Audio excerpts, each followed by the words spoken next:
Alright, so I'm back. I got interrupted the last time, but we're gonna pick up right where we left off.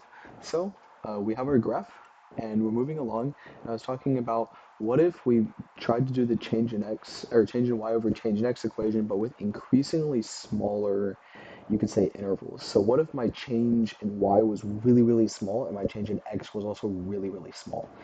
At that point, it gets to a well, at those values, it gets to a point where it doesn't really change what the output is because it's so infinitesimally small. I mean, 3.000 and then 20 more zeros, 0.01, and then it changes to 3.20 zeros 2.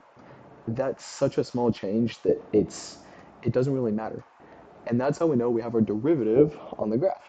So when we talk about limits, it's because we're just calculating the change in y over change in x in increasingly smaller intervals until we get to there. It's as it approaches. That's why I use the terminology as x approaches certain value, as x approaches a in limits, because that's what this is. As x approaches a, what is the value? And that's our derivative. So the second part of this is, I don't have my key with me. I'm going to pause this.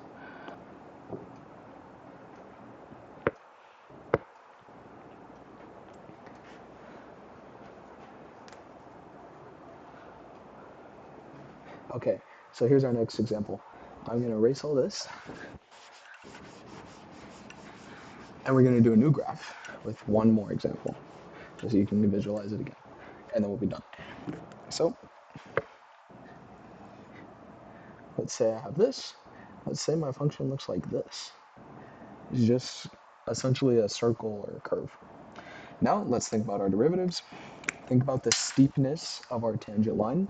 We're going to have equal points. We're going to have 1, 2, and 3, 2, and 3. So I'm also going to put one in right here just for a future thing. So look at this. What do you think at first?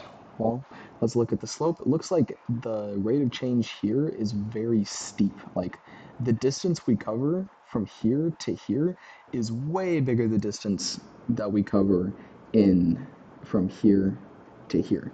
This is the same amount of like distance on our x-axis, but it's a very disproportionate amount on our y-axis. That's kind of another way to look at how our rate of change is changing, or the rate of our rate of change. So, tangent lines again, right here, very steep. I'm going to put this one at 20. This is less. This is 10. And if we're assuming these are equally spaced, this is going to be 0. This is going to be negative 10. Like if we have a tangent line that's going like this, that's negative 10. And this is negative 20. Now, you remember from our last example that we put all these points onto another graph, and they showed us a new graph, a new function that was consistent. So let's do the same thing again. Draw new graph. It's going to be essentially the same, but we're going to say time here is negative 1, 2, 3. So negative 2, negative 1, 0. Pretend that's where it goes. Negative 1. No, it's just 1 and 2. So this is essentially x equals 1. X equals 1 right there. Just for the sake of this. I know they're rough drawings, but I hope it makes sense. And we're going to draw it again. So let's plot our points at x equals negative 2, negative 1, 0, 1, and 2. So at negative 2, we have negative 20.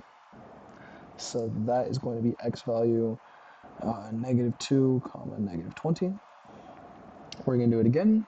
This is going to be negative 1, 10. Negative 1, comma, 10.